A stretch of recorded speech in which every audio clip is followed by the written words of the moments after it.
მოგესალმებით მეგობრებო, დიდი ხანია YouTube ვიდეო არ დაგვიდია და მოდი გადავიღოთ. დღეს ვისაუბრებ თუ რატომ არის აუცილებელი ყველა ადამიანმა შეძლოს თქვას უარი რაღაცებზე და არასდროს შეეშინდეს სიმარტოვის, ხო? იმიტომ რომ ხანდახან ადამიანებს ყველას, ალბათ თითოეულ ჩვენგანს გვიწევს, რომ ვიყოთ რამოდენიმე ხანი მარტო და მარტო გადავლახოთ რაღაც პრობლემები, ესე რომ ვთქვათ.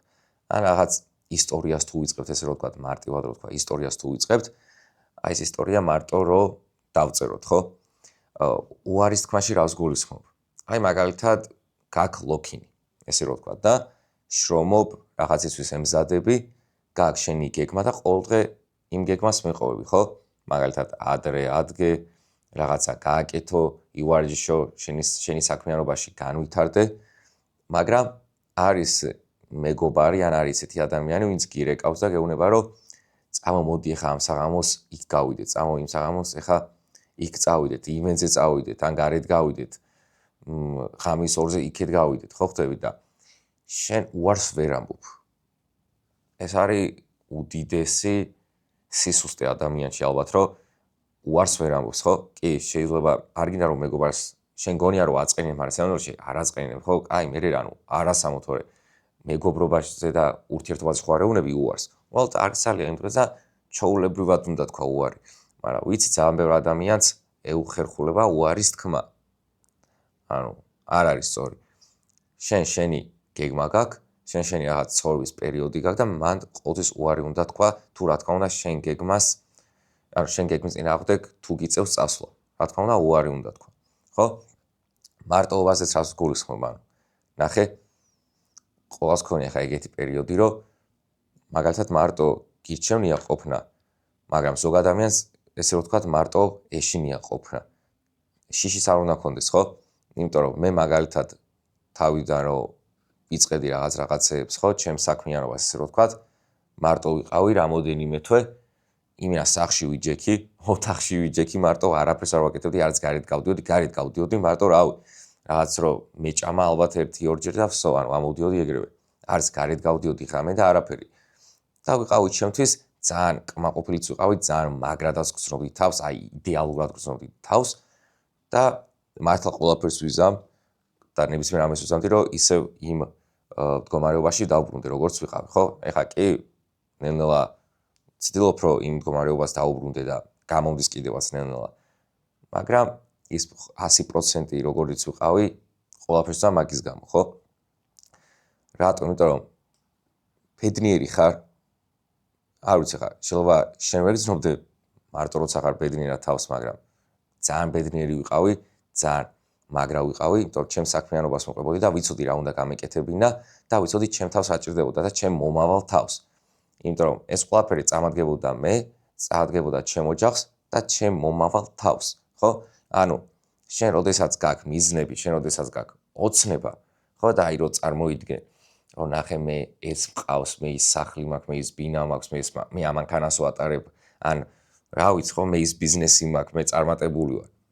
შენ აი ამ აზრებს რო უშვებ და ამ აზრებს შენ თავში რო ინახავ, შენ ქვეცნობიერში, ხო? შენ მაგისთვის უნდა იმოქმედო, ხო? ჭირდება მოქმედება. და როდესაც შენ რა თქმა უნდა გაქვს აზრი, შენ ტვინში ესე რომ ვთქვათ, ბეჭდავ ამ აზრებს, შემდეგ მოდის მოქმედება.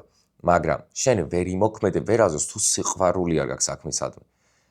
რატო არის ძალიან ბევრი წიგნში წერია, ძალიან ბევრი ავტორის ესე რომ ვთქვათ, წერს ფილოსოფოსიც და ნებისმიერი ადამიანი განათლებული და ბრძენი, რომ სიყვარული არის უძლიერესი რა, ხო?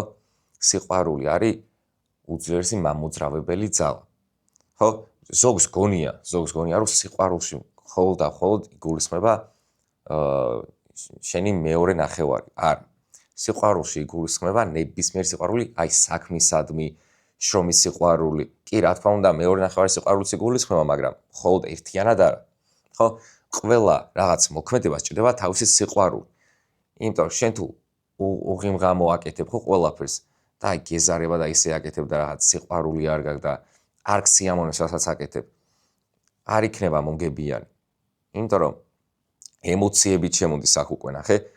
შენ ისეთ საქმიანობისგან თუ არ იღებ შენ სასიკეთო ემოციებს, აზრი არ აქვს.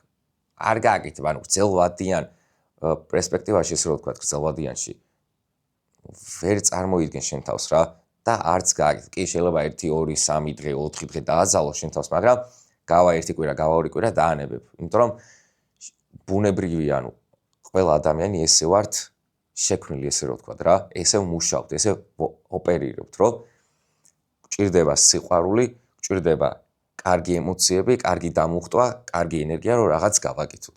და მაგიტომაც არის ძალიან აუცილებელი, რომ ვიპოვოთ ცხოვრებაში ისეთი რამ, რაც სიამოვნებას მოგვანიჭებს და რაც გონია, რომ ეს არის ჩვენი გზის წარმატება.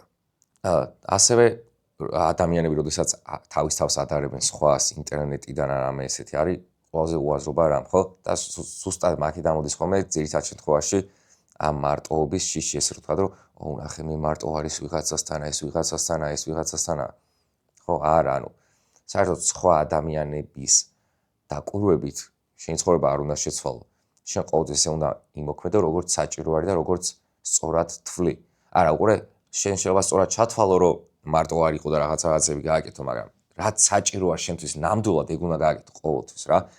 ამიტომაც თუ მარტო მოგიწია ხო ყოფნა, პირგით იყავი ბედნიერი. გიხაროდეს, რომ შენ ამ გზას მარტო მიდიხარ, ესე რომ ვთქვა, ბრძოლობ, არ გეშინია, არ დანებდი და კი შეიძლება არ გსიამოვნებდეს, მაგრამ უნდა გიხაროდეს ის ფაქტი, რომ შენი ისტორია დაიწყე, ხო? არ ცხოვრობ უაზროდ, არ ცხოვრობ უსაქმურად და არ აკეთებ ერთი და იმავე რაღაცას ყოველ დღე. არ აკეთებ, არ გაქვს ცუდი ჩვევები და არ, როგორ ვთქვათ, ესე რომ ვთქვათ, არ მაზავ შენ ძალიან მაგარ დროს, ხო? შენ შეიძლება გაკავს უაზროდ დრო, ყოველ დღე ერთი და იგივეს აკეთებ, გარეთ ხარ, იმას აკეთებ, იქ სვამ, იქ არ ვიცი, ხო? ხდება ეგეთი რაღაცები ხარ, მე ხო არ ვამბობ, რომ კვირაში მაგალითად ერთხელ დაალივან, თვეში 2-ჯერ დაალივ, არა. ანუ კი ბატონო, დაალიეთ, არა პრობლემა, მაგრამ ყოველ დღე და ყოველ მეორე, მესამე დღეს რომ ეგრე გაკავს ცხოვრების დღეები, არ გექნება მომავალი რა, წარმოუდგენელი არის. კი შეიძლება ვიღაცა ძალიან იღბლიანი იყოს, რაღაცაში გაუმართლოს, მაგრამ მე ვამბობ საშუალო დონეზე, ხო? ამიტომაც ყოველთვის უნდა მივყვეთ ჩვენ ცხოვრებას სწორად. არ უნდა შეგვეშინდეს არაფრის და ყოველთვის თქვით უარი თუ თქვენ გეგმას ეწინააღმდეგებით, ხო? რაღაც მოქმედება მაგალითად. და ასევე როგორ არ უნდა მოიქცეს ადამიანი.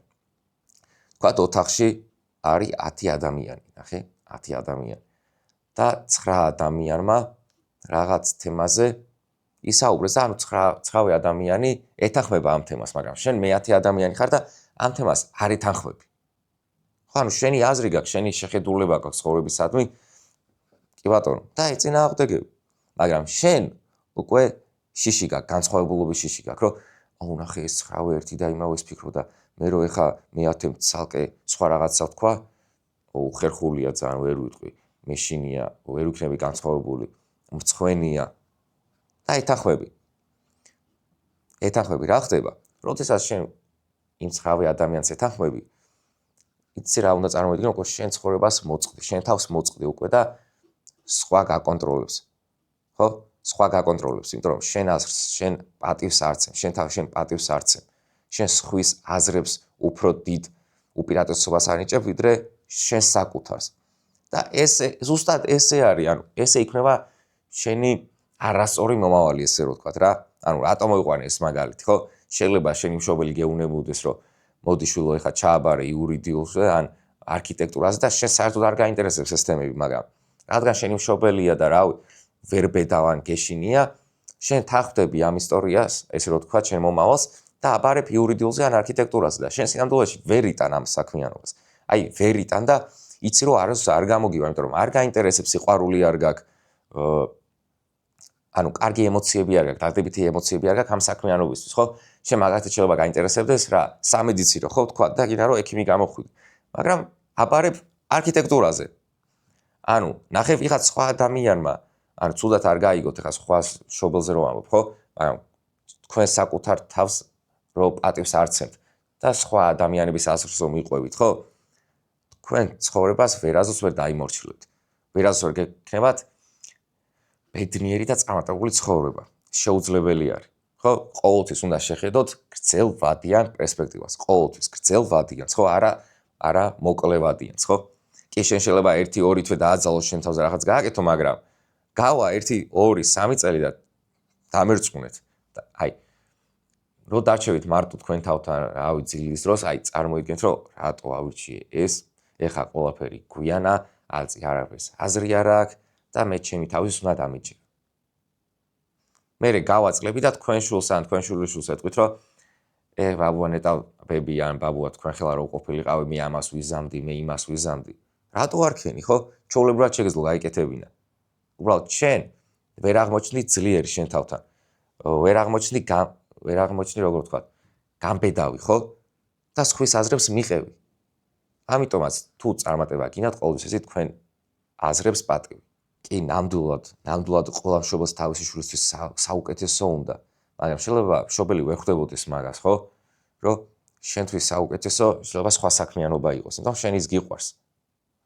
ამიტომაც ეხა ნელ-ნელა კარგია ვითარდება ესე რომ ვთქვა აზროვნება ყველა ადამიანში და ხვდები ამ მშობლების უმრავლესობაც, მაგრამ არიან დარჩენილი ისეთი ადამიანები და არა მხოლოდ მშობლებთან, ანუ ნებისმიერ მეგობართან, ნებისმიერ ნათესავთან, ნებისმიერ ნაცნობთან, ან უცხოსთან. არასდროს არ უნდა დაითანხმო ისეთ აზრს, რომ ანუ შენ წინააღმდეგმით ისე გაზრი რა. ამიტომ ყოველთვის გქონდეთ საკუთარი აზროვნება, იყავით გამბედავი და არ შეგცხვეთ არაფრის. ანუ ისი გცხვენია, ანუ რატო გძნობ უხერხულად თავს, როდესაც შენ აზრს ესე რომ ვთქვათ წარმოთქვა, ხო? ისი გცხვენია, ანუ სხვანაირად აზროვნებს, შენც მაგას უნდა დაითანხმო? არა. არავითარ შემთხვევაში, ხო? ყოველთვის ეცით თქვენ თავს პატივი. ეს არის, ესე ვთქვათ, ცხოვრების ერთ-ერთი საიდუმლო. ბევრი ვერ ხვდება, ყოველდღიურად ვერ ხვდება, მაგრამ ეგრე აკეთებს, ხო? სხვა ადამიანების, ესე ვთქვათ, ნაკვალებს, ანუ სხვა ადამიანების ნაკვალებს მისდევს უბრალოდ, ანუ თავის ისტორიას და თავის გზას არ ქმნის. და მერე დადგებიან და იტყვიან, რომ აუ, რატო არ წარუმატებელი, რატო არ მიმართლებს, ხო? მიხვდით რატომ, ხო? იმიტომ რომ ჩვენი აზროვნება არის ერთ-ერთი მამოძრავებელი ძალა ნებისმიერი რამ, ხო? ანუ წარმატებისთვის, ესე რომ ვთქვათ, იმიტომ რომ აზროვნებიდან მოდის მოქმედებაც, სიყვარულიც და განვითარებაც. ამიტომ თუ სწორად არის აზროვნე, ხო? ვერც სწორი სიყვარული გექნება, ესე რომ ვთქვათ, ან შეიძლება სიყვარული საერთოდ არ გქონდეს, არც დადებითი ემოციები გექნება და ესე რომ ვთქვათ, საოცრებებს ვერ ჩაიდენ, სასწაულებს ვერ ჩაიდენ. იმიტომ რომ სასწაულები ხდება მაშინ და მაშინ ხარ იღბლიანი, როდესაც შენ სწორ საქმიანობას ირჩევ და მიყვები იმ საქმიანობას და იმ გეგმას სწორად. და ნახე, ანუ შენ სხვის აზრს რო პატივს ცემ და სხვის აზრს რო აღიარებ, ესე იგი შენ გაქვს მასკა, ესე რომ ვთქვათ, ნიღაბი, სახეზე გაქვს ნიღაბი და სხვა ადამიანი ხარ და იტყუებ თავს და ატყუებ სხვას. ნახე, შენ როდესაც დაითანხმებ რაღაც უაზრო აზრს, მაგალითად, შენთვის რომელიც უაზრო არის, მაგრამ არ გინდა რომ უხერხულში ჩავარდი, არ ვიცი, რატო თulis ზოგი ეგრე, ხო? ნახე, ანუ შენ სხვა ადამიანს ატყუებ, ხო და შეცდომაში შეყავს, იმიტომ რომ შენ ამ აზროვნებას მიყვები, ესე იგი ეხა მეორე ადამიანი იტყვის, რომ ნახე, ეს მე მეთანხმება, ესე იგი ჩემნაირად აზროვნებს. აუ, ამასთან ვიმეგობრებ, იმიტომ რომ ერთნაირები ვართ, ერთად ვაზროვნებთ, ხო? ან შეიძლება საყვარელი ადამიანი, რავი, შეყვარებული არ ვიღაცა, რომ ნახე, მოდი ახლა შეყვარებულს მოვატყუებ და დავეთანხმები ყველაფერში და არ ვიქნები განსხვავებული, რომ თავი მოვაწონო, ხო? არ არის, ანუ ესეც გრძელვადიანში ვერ გაკაჩავს, ვერანაირ შემთხვევაში. თუმცა გამოჩნდება ისეთი წერტილების შემდეგ ძალიან ცუდ დაბლა რაღაც ეგეთ სიტუაციებში, რომ შენ საკუთარი თავი და შენი ნამდვილი სახე გამოჩნდება. ამიტომაც ადამიანს ყოველთვის ისე უნდა მოაწონო თავი, როგორიც ხარ. კი, ანუ ძალიან ბევრი ადამიანი, 7 მილიარდი თუ 8 მილიარდი ადამიანი არსებობს და ყველას ვერ მოეწონები, ყველას შენი აზროვნება არ მოეწონება, იმიტომ ყველა ვართ განსხვავებული, ყველა ვართ რაღაც ანუ ინდივიდია რა, ყველა განსხვავებულები ვართ, ხო? ყველა რაღაცით გამოირჩევა. ყველას აქვს თავისი სიძლიერე, ასევე სისუსტე.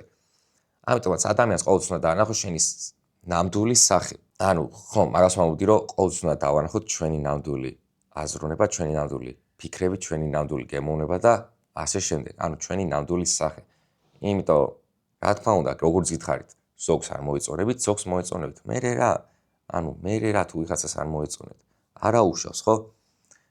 მაგრამ რა არის ყველაზე მთავარი, რომ ყოველთვის გამოვაჩინოთ ჩვენი ნამდვილი სახე. არ შევწყვეს არაფრის, იმიტომ რომ შეიძლება 100-დან იმ ერთ ადამიანს მოეწონო შენი აზროვნება და შენი იერსახე, ესე რომ ვთქვა და შენი მთლიანი თავი, ხო?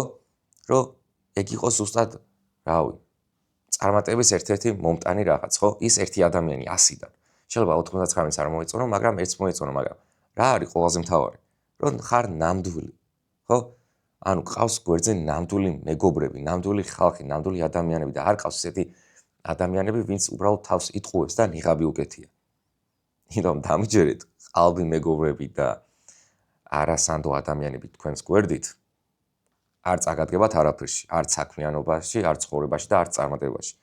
პირიქით, ხელს შეგიშლია და მერე უკვე შეიქმნა რაღაც პრობლემები, შეგაჩერებენ და აქ უკვე ნერვიულობაც მოდის, ემოციების რაღაც დაკარგვა, ამიტომაც ყოველთვის უნდა შევეცადოთ, რომ ყავდეს ნამდვილი მეგობრები.